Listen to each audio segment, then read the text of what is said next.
It's almost second nature to me. It's not a conscious thing. If I'm awake, I don't see why I wouldn't be doing something constructive. I'm a conscious now. I've woken up. I'm either in the gym or I'm working. What else am I going to do besides turn my brain off in front of Netflix? It's just all clown world to me. If I'm awake, it's work.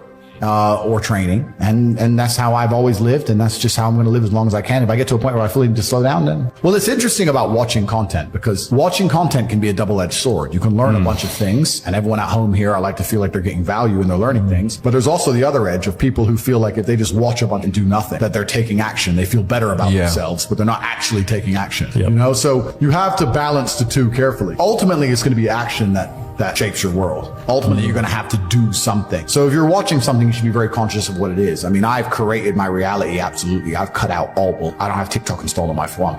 So I don't have anything. I don't have anything installed on my phone. Random entertainment. I don't watch any podcasts of anyone else. Like nothing. I don't need to. But I get a daily report at the end of each day and spend 4 minutes analyzing. I get what I need in 4 minutes. Read the piece of paper. Boom, done. Very, very efficient with it. But yeah, you have to be careful if you just watch too much content. Like you guys have a website, right? And you teach things. I have a website. I teach things, whatever. If you watch this podcast and you've genuinely learned things from it, then you should be on one of the two websites by the time the conversation ends. If you're going to watch the podcast and go, yeah, they're all pretty smart. Anyway, then you've wasted your time. It's action that shapes the world. So if you're going to watch something, it needs to either tell you what to do or inspire you to take action. If you're not going to take action, you're going to fail. That's the reality. My problem with reading is not that there's not good information there. It feels slow. I'm with him. It feels slow. I just feel like I don't have read a bit faster. Yeah, perhaps.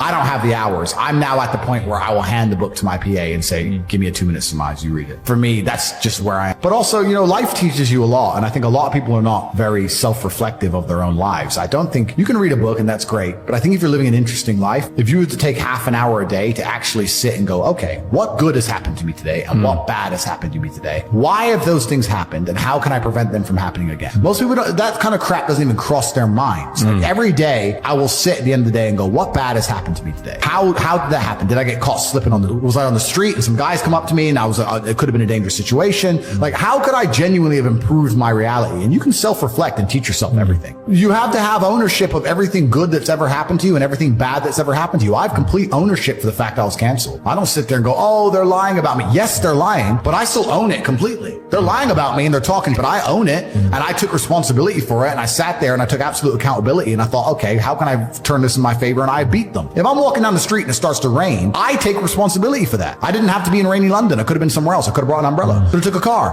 I am responsible for getting wet in the rain. And there's people out here who just don't take any responsibility for their own actions, let alone the weather. If you take complete self-accountability and you self-reflect, you can learn a whole bunch about.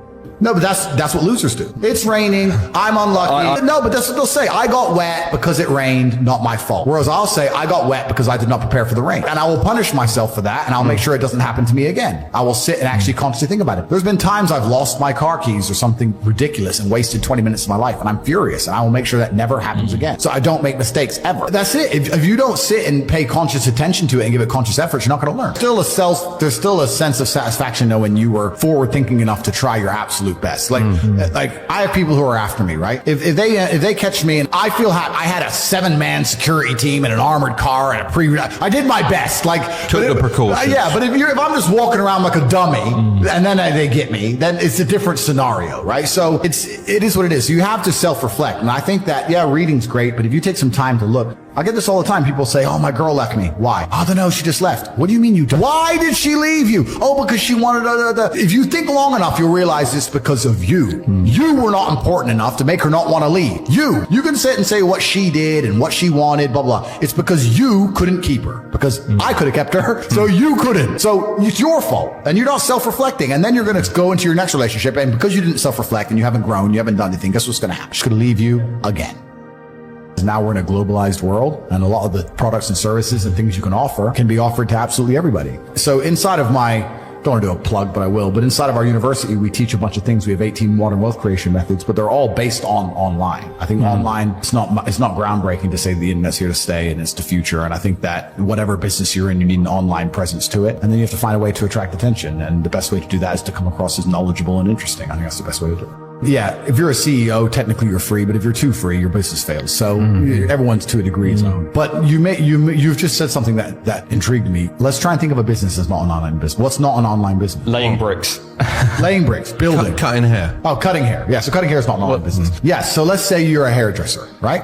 You're a hairdresser and you cut hair. Then you have to define what an online business is, because if you start attracting attention online, that could, I guess you could say it's an online business, but let's try and think about something that's purely online. You're going to have to find a problem to solve. So if you're a hairdresser, you can either solve the problem of teaching people how to cut their own hair, which most people are probably not going to be that interested in, or something that goes wrong with hair. So you can say, I'm a hairdresser. I've been a hairdresser for a long time. I've identified men that have male balding patterns that go wrong, or women whose hair is damaged by dye and that can go wrong, etc. I've been a hairdresser for ages. Here's my Instagram page of all the hairs I've cut, and here's the way I can help you. You can start a YouTube channel that shows all the, you can come up with some health care, some hair thing. You could literally get some cream from X place and add in some avocado oil, some garbage, say it helps people and say it helps their hair. You've been around for a long time and you can establish credibility. You establish credibility based on the fact that you cut hair, you've been around for ages and you know exactly what you're talking about. You have this cream, you have this product now that has helped X amount of customers. You can give it to your customers and they can start to give you reviews and say, yeah, it works fantastically. You can sell it by your Instagram page for $7 a bottle and bam. Anything can be done. Credibility and you gain attention, you'll make money. So I'll give you another example. I had a friend who was a personal trainer. He used to go to the gym every day and he used to train people. He didn't make that much money. People would miss appointments. It was like £50 an hour. He'd get there, get back. Blah, blah, blah. I said, listen, brother, you used to, he didn't at the time, look fantastic. How about you spend the next 6 months getting absolute killer shape? Then put up a bunch of pictures on Instagram of you in killer shape and then put together your workout plans and tell people they'll look like you even though they never will. And sell that for $7 or £10 or £15 and sell it by your Instagram. And he went from making $2.5 grand a month or $2 grand a month as a personal trainer to 15 grand a month without ever going in the gym. He only went to the gym for himself because he was selling information. So